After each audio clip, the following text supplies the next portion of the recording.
বাহানা ভাও বানা চলবে না। আমরা বিএনপি জনগণের উপরে চাইছি, বিএনপি নিয়ে তাল বাহানা করলে জনগণ ছাড় দিবে না। এলসিবি জাতীয় পিসি দল জামাতকে আর এলসিবিকে আমরা ফুটবলের মতো ছড়াবো রাজপথে। নির্বাচনকে নিয়ে তাল বাহানা করে একটা ষড়যন্ত্র নির্বাচনকে বিচারের জন্য একটা চেষ্টা করতেছে, কিন্তু যাতে নির্বাচন, কারণ তারা খাইতেছে, খায়া পেট না বড় করতেছে, নির্বাচন দিলে যা খাইতারতো না, এই কারণে নির্বাচনকে ফিচানোর জন্য একটা ষড়যন্ত্র। হ্যাঁ, আন্দোলন জনগণ নির্বাচন চা, নির্বাচন হবে, জনগণের বুটে যে আসবে হ্যাঁ রাষ্ট্র চালাবে, এটুকু কথা। তাল বাহানা ভাও বানা চলবে না। বাংলাদেশ জনগণ নির্বাচন চা, নির্বাচন 12 তারিখ ইনশাল্লাহ হবে।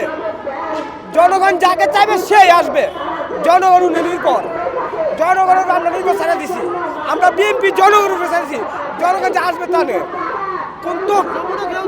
কিন্তু কথা একটাই, বিএনপি নিয়ে তাল বাহানা করলে জনগণ ছাড় দিবে না। আমার কথা একটা, কাল যে যমুনা ঘেরাও দিতেছে এর সাথে জামাত ইসলাম আর আমাদের নতুন একটা দল আছে নাম হল এলসিবি জাতীয় পিসি দল। এই পিসি দল আর জামাত ইসলাম দেশটাকে নির্বাচন বানচাল করার জন্য এর সাথে জামাত আর এলসিবি পুরো জড়িত আছে। এরা চায় দেশটাকে জঙ্গিবাদ করেছে জামাত ইসলাম আর এলসিবি।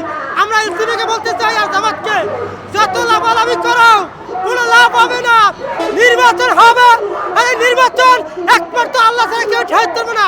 আর যতই ষড়যন্ত্র আসুক, আমাদের বিএনপি ভারপ্রাপ্ত আমাদের চেয়ারম্যান ছাড়ে এই দেশের প্রেসিডেন্ট হবে ইনশাআল্লাহ।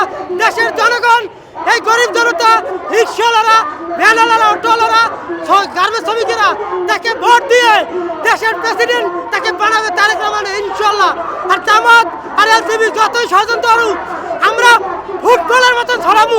শুধু রিক্সাওয়ালারা, অটোওয়ালারা, জামাতকে আর এলসিবিকে আমরা ফুটবলের মতো ছড়াবো রাজপথে।